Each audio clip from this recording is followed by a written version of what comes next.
We are back with Ohio's retirement coach Greg Taylor along with Legacy Vice President Kristen Taylor, and we're going to look at a few rules that can help us all stay on track with our retirement plan. And Greg, we've kind of talked about how retirement plans are different for every person, but there are certain rules that kind of fit everybody, aren't they? There really are, and you know, sometimes that common theme, there might be some exceptions there depending, if someone has just an enormous amount of net worth, maybe they don't need all these rules, but for the common person, the ones of us that have worked hard and saved well but don't want to lose that, we want to make sure it lasts as long as we do, these rules are very important.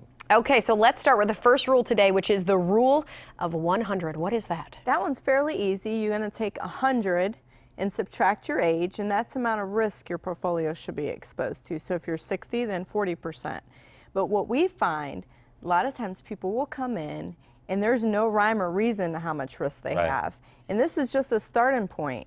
It depends on how much you've saved, where you're at in your retirement years. So maybe you just started to get into retirement at age 60, then, or maybe you're already 10 years into 60, or into retirement. So it just depends on where you're at. But that's a good starting place. Or if they need income. Yes, that's a big one. That's right. So that's where the game changes. If you need income in your retirement from your retirement savings, then this rule of 100 becomes very, very important. Yeah, a lot of times people ask us what makes us determine how much money to put into an income plan. Well, there's no sound example of that other than it depends on each individual circumstance. And that's when you have to sit down with them and go through every single piece of their finances. That's right. That's correct. Yeah, okay. We need to know what their needs are before we can make a recommendation. Right. Okay, next we have the rule of 72. So what does this one help us with?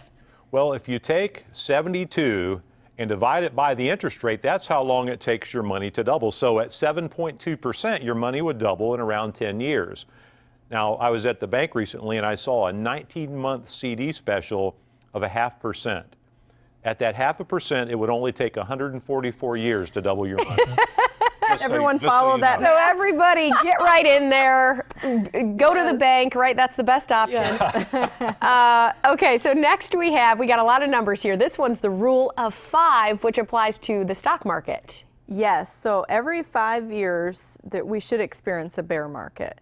And so we're in year 7. Or a correction, they call it. Yeah, it's a correction, right? That sounds positive, but it's actually negative. Yeah, what is that? And so what you need to understand is if you're getting close to retirement or already in retirement, and we're a part of that cycle, which right now we're well beyond that 5 years, then you really need to take a look at your risk, because when you're getting ready to retire, you can't afford to take those big losses that we experienced back in 08. You can't experience a 30% loss when you're getting ready to take income from your savings dollars. Right. You really need to look at that and say, okay, where are we at in this market cycle, right? And decide what you're going to do with your savings at that point. Okay. Well, it's just like, your washing machine at home, right? It's, there's a cycle.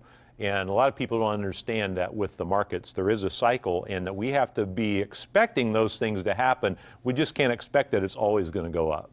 Okay, that's a very good way to put it. Okay, so finally explain to us the 4% rule. Oh, this is a good one. Yes. Yeah, so the old rule of thumb is you put 50% of your portfolio in stocks, 50% in bonds, withdraw 4% a year, and you should be okay. Right? Keyword should. I like that, yeah, keyword. Yeah, so now we have found here recently that rule may be kind of a fluke. That may have just been a rule that could apply during the 80s when we were experiencing that tremendous period of growth. Right. Okay.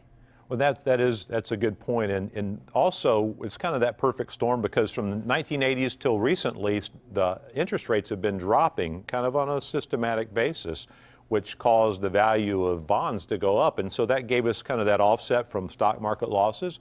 Now with interest rates near all-time lows, interest rates are more primed to go upward, which would cause bond values to go down. So if the stock market's dropping, bond values are dropping. Now is there anywhere safe within the markets that we can draw income? And people have to be very, very careful there.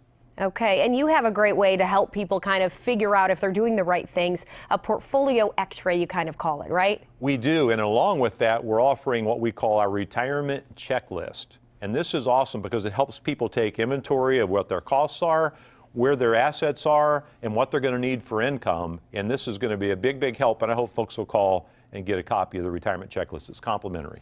Okay, great. Greg, Kristen, thank you as always for making us a little smarter on this Monday. Oh, you're welcome. Glad to be here.